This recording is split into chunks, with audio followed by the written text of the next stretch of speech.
Hi, I would like you to think about a speaker that you think is truly great. Just take a couple of seconds and think about a public speaker that in some way has moved you, inspired you, and that did something to your mind while you were listening to her or to him. And while you are thinking, think about a top-notch speaker. Think about speakers like JFK or Martin Luther King or somebody in that area.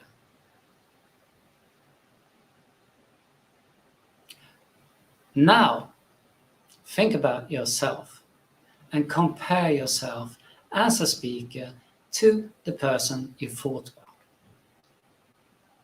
When we do this practice and ask people, okay, what's the result? When you compare yourself to those speakers you think are truly great, people often say the same thing back to us. They say, there's no way, it's not possible that I could ever become a speaker like that. And our response is always the same. And I would like to show you a picture to illustrate this. Now, this is a picture of Harry Potter. What does Harry Potter symbolize? He's the chosen one, right? He has the mark on his forehead and he's predestinated to become this great wizard. And for some reason, I think this has to do with our culture.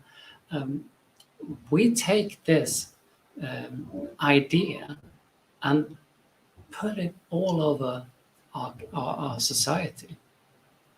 So we say to ourselves that some people are chosen, predestinated to become these kind of gifted speakers, and the rest of us are not. Now, why am I talking about Harry Potter? I'm talking about this because this is our main obstacle when it comes to become a good speaker. Now, I'm here today to give you my top tips and tricks how to become a good speaker. But those tips and tricks, they won't work if you yourself already have decided that you're in a kind of a low category of persons that wasn't born with these God-given gifts. So if you already have decided that you will not be able to become a good speaker, none of my tips and tricks will work.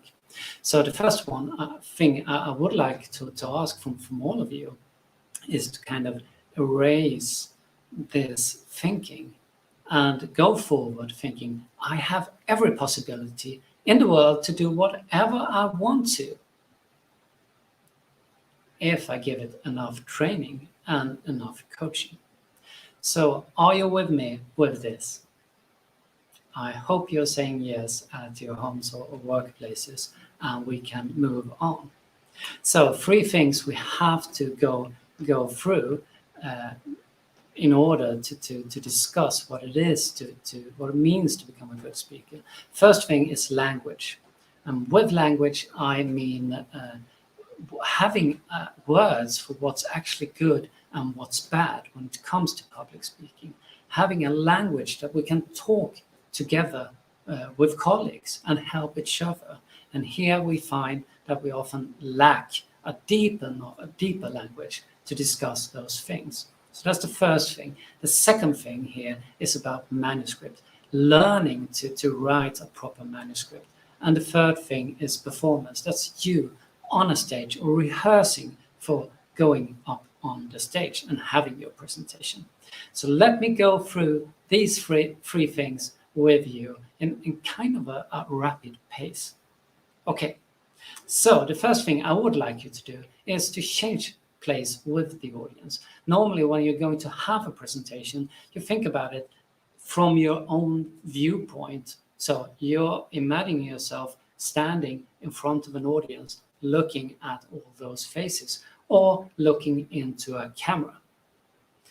I would like you to go the other way around and kind of look at yourself imaginary from the other perspective. What do you see? What do you feel? What do you hear when you listen to yourself? Now, my key point here is that you already have all the knowledge you need to make decisions on what's good or bad, because you have been listening to so many keynote and presentations during your lifetime that you already know. And I guess most of you people, guys listening here today, you decided after 30 seconds what you thought about me. You can email me those things afterwards. A very good thing to do when you are listening to someone who's presenting in front of you is to take a piece of paper. On one side you write bad, the other side you write good, and you write down your feelings. So if you think a speaker is really good, you write, oh, it's good, I'm happy, this is interesting, she made me laugh. And it's bad, I want to die, I want to run away, I want to watch Netflix or whatever. But you don't stop there, you go one step further. Why is it bad? What is the speaker actually doing that makes you want to run away? Why are you bored? And if something is funny, why did you laugh? Trying to figure these things out is you creating a toolbox for yourself that you can use for your own presentations. And the more you do this, the better language you actually get. Now, one thing I think that we have to have in mind discussing this is that the context has changed for all of us. This is a normal work situation. You have internal meetings, you have workshops, you have digital meetings. And adding to this, we have laptops, we have cell phones. We have so much information being pushed down our minds that there's really not much space left for adding information. And this we have to have in mind when we are asking the audience to remember the stuff that we say from our own presentations. And of course, in the explosion of the TED format, we have a game changer. Here we have a format that's around 12 to 15 minutes long. It's based around great storytelling and great slide presentations and great performances. Now, you might think, I'm not going to be a TED presenter, but there's still reason for you to look at what's actually working and draw some conclusions from it.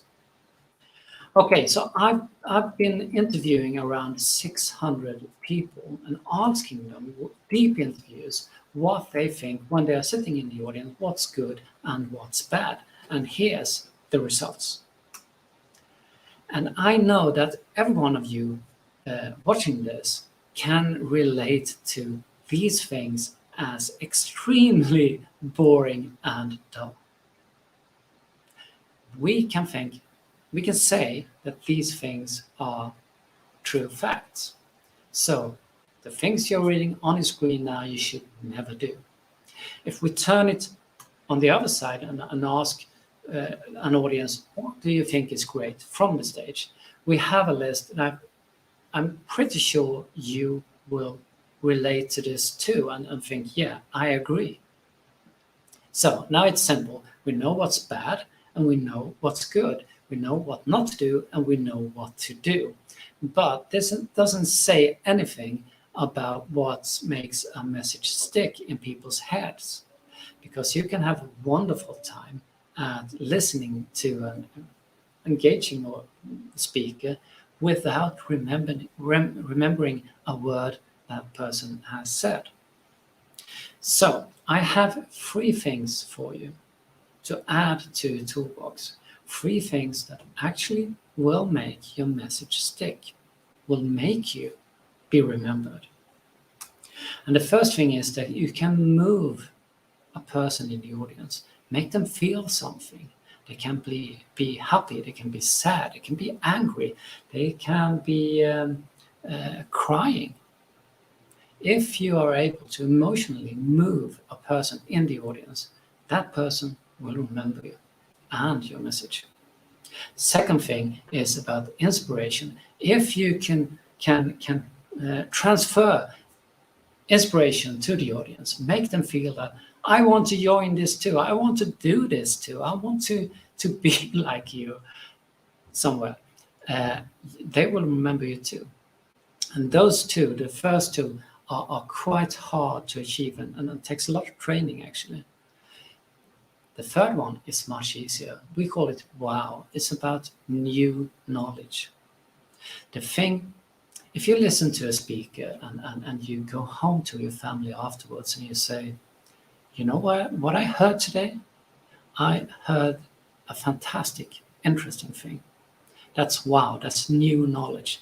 And every type of kind of inspirational speaker in the world works in this wow area.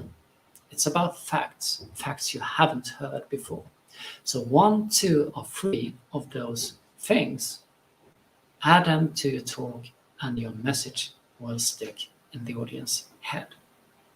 So we know what's good, we know what's bad, and we know what makes a message stick.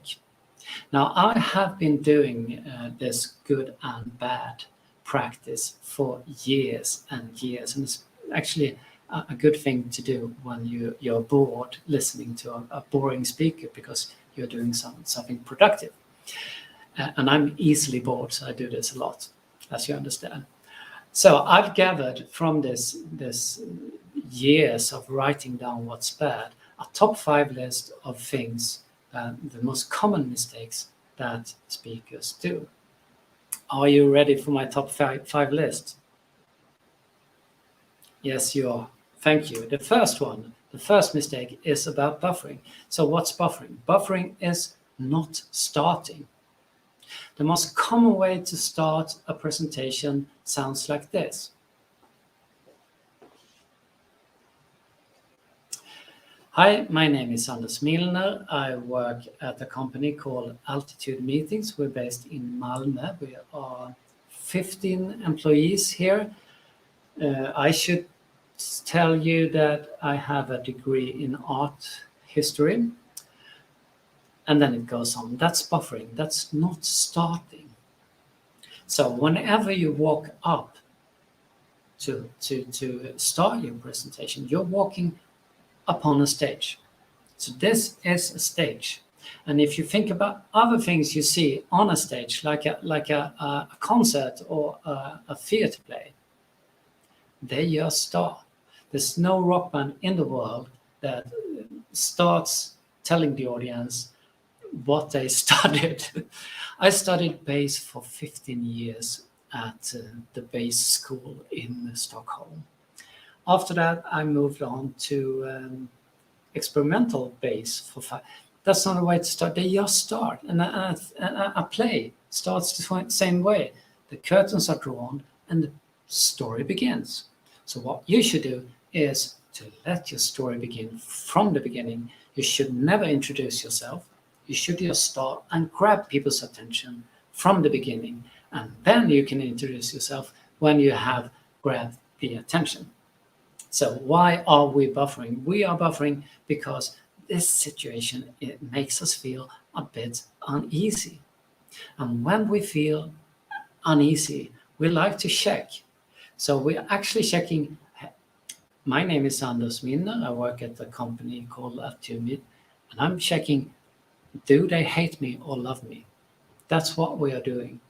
But the thing here is when you are buffering, the audience start hating you.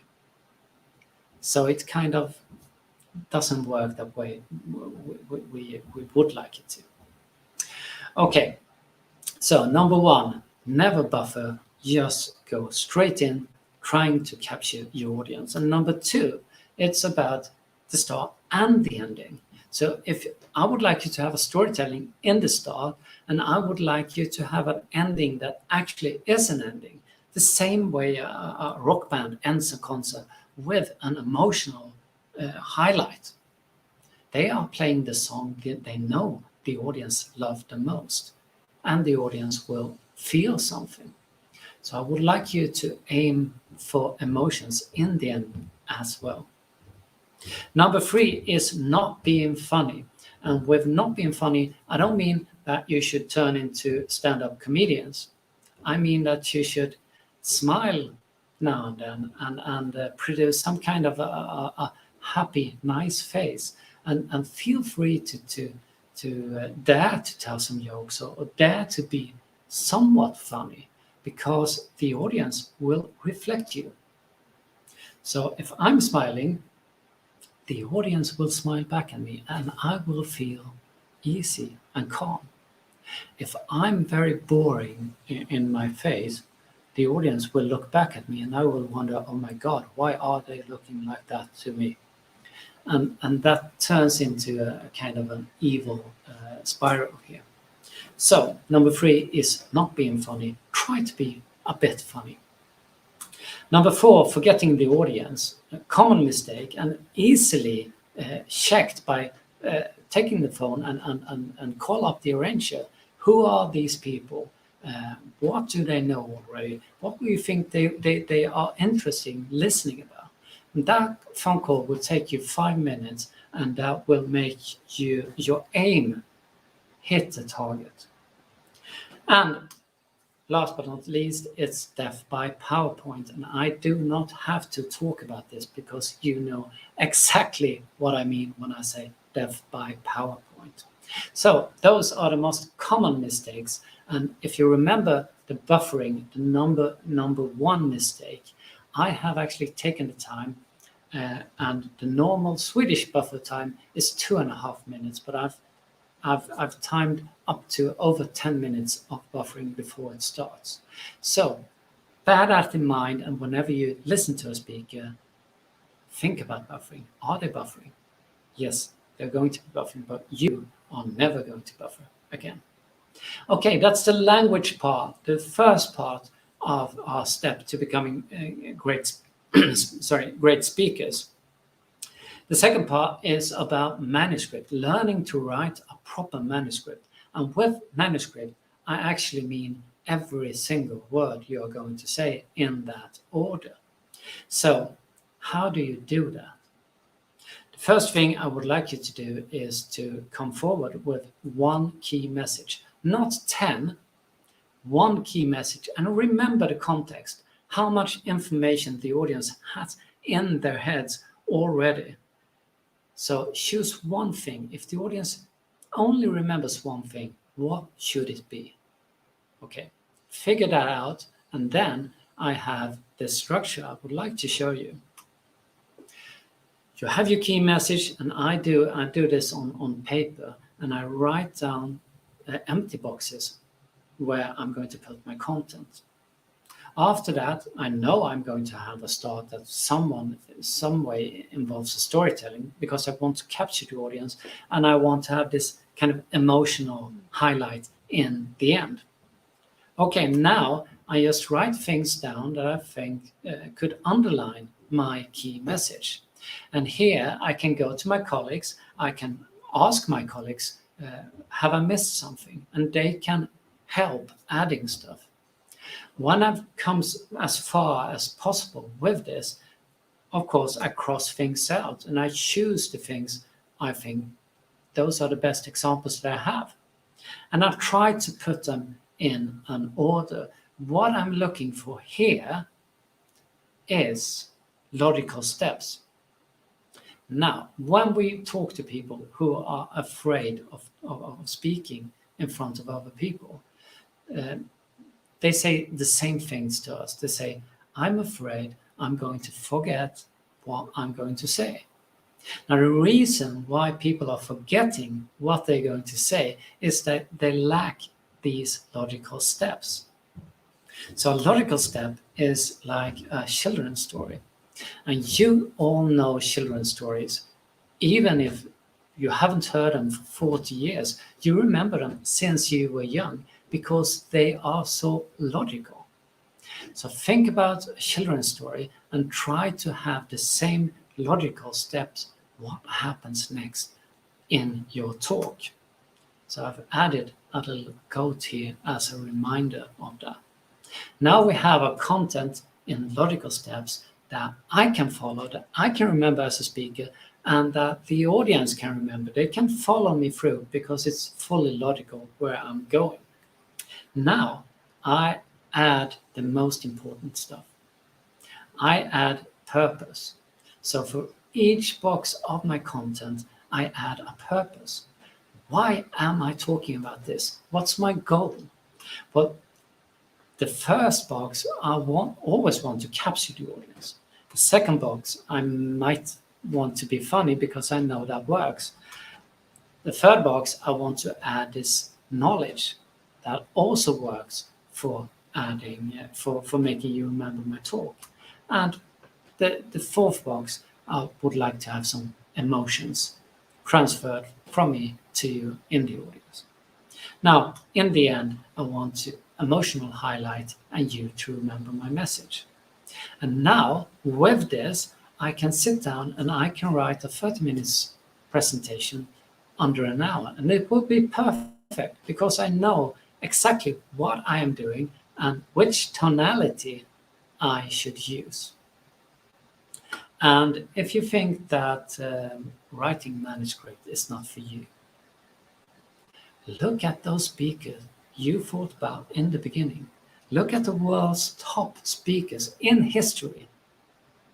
They had written down every word and rehearsed it and changed it and worked with it. So if John F. Kennedy used a manuscript, who am I to think that I am Harry Potter and can walk upon a stage and just be brilliant? It doesn't work that way. It's hard work. Okay, so that's about manuscript number 2. And the last step is about you on a stage. How should you perform it? Now, take a look at this picture. Here's me sitting at a conference with 2 other speakers. And the picture is taken 1 minute before our presentation starts. And you will notice that there's a slight difference in our body language here. The reason I look much more at ease in this picture is not because I'm Harry Potter, it's because I've spent hours and hours and hours and hours and hours and hours and hours training and rehearsing. And when I'm sitting there and there's 1 minute left to go, I'm at ease because I know my manuscript. And I'm guessing that they are thinking, my God, I should have rehearsed much more. So it takes time, and this time needs to be in your calendar for it to work. Okay, when it comes to digital meetings, like we are meeting each other now, there's an English expression called face the music, which I think have bearing on this. Face the music comes from medieval times when you said, okay, we're going to have a war tomorrow at 2 o'clock out in this field. So see you guys at 2 o'clock and we'll fight. The first thing you heard when the fighting started was the music, because the drummers were in the first line. So facing the music means facing the battle. And that's really something you have to do when it's digital. You have to kind of brace yourself, look into that camera, try to force your energy into that object and give it your best. And very often we see people getting nervous and they kind of back further and further and further until they try to get out of the picture. So facing the music means joining the battle and go for it. And this is training. So you have to train it, but it's also about your mindset. Get into the battle. Now, when I write my manuscript, I often write it like this. This is a moderator's manuscript from last year. I write things that I will pronounce and stress in bold. I make pauses with blank steps, and I write down what I'm going to do with my hands. When I do this, I can rehearse in the same way all the time. So this sounds like, hi and welcome. Hi and welcome. Pause. With us today, we have Tove Fall, professor, and you can see that I'm helping myself here to pronounce this difficult word, molecular epidemiology at Uppsala University. Welcome, Tove. And then I do it over and over again. When I add my hand movements the same way all the time, it gets stuck in my body memory. And we know that this is a way for people to learn very long manuscripts in a better way. So please write down your manuscript, write it the way you actually do talk, and arrange it so you can find your natural voice with your stressing of words and have your dynamics going up and down. And feel free to write down what you're doing with your hands, which is another thing that people often think about as problematic. What should we do with your hands when so set your hands in work, use them. So now we have gone through the 3 steps, and I would like to add just a little bit about digital meetings, because digital meetings kind of sharpens everything and makes everything slightly different than on stage. And the first thing is about sharpening. It's about sharpening your content, making it more precise and rather much shorter, really, than on a stage. Second thing is practice in front of a camera. So if you're going up on a stage, practice on a stage in front of people. If you're talking to a camera, practice in front of a camera and record it and look at yourself. And here, of course, try to fix your studio, but we still see a lot of these kind of bad imagery, and that's not really what we like to see. So how do you do this? Well, you place your camera fronting your face in a good way. See to it that you have light from the front behind the camera, and that you never have light behind yourself. Feel free to add some flowers in the background. Looks much nicer, and tidy away stuff that doesn't belong in this broadcast. Don't join the dark side. So lamps and light are cheap. Please go and buy some. We are going to continue with digital meetings for the rest of our lives. So please go and buy some lights. And when you're looking at your screen or when you're looking at your camera, that makes a huge difference. So try to look at the camera. Even if you're presenting and your slides are down here, try to look into the camera, and that makes a lot of difference, and makes it much easier for me to follow you as well. And then, of course, try to get some microphones, try to get some headphones, and then you're quite set. That's rather easy. So, number 4, try to create participation by asking other people what they think. You can use tools if you're transmitting via tools that make it able for people to chat. Use the chat, use polls. You try to ask questions like I did in the beginning. If you think of a great speaker, who do you think about? And for the last step, look over your presentations. And this is even more important on a digital context than in a physical, because we don't know what the audience are using for. They might be sitting with a small smartphone, and there's no way they're going to see your big, huge diagram covering 200 years on the smartphone. So make it clean, make it simple, make choices, and of course, if you're using tools like Zoom or stuff like that, you will have the audience in boxes, which make your presentation area even smaller. And when you are done, place yourself in the audience. The thing I talked about in the beginning.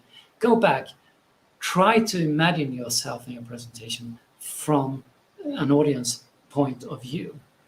What do you think? What do you hear? What are your feelings? And stay true to yourself. If you don't like what you see or hear, change it, because you set with the right answers.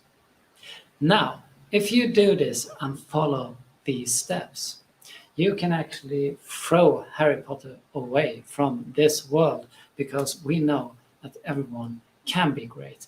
We see it happen all the time, and I'm sure that this applies to you as well. Good luck and thank you.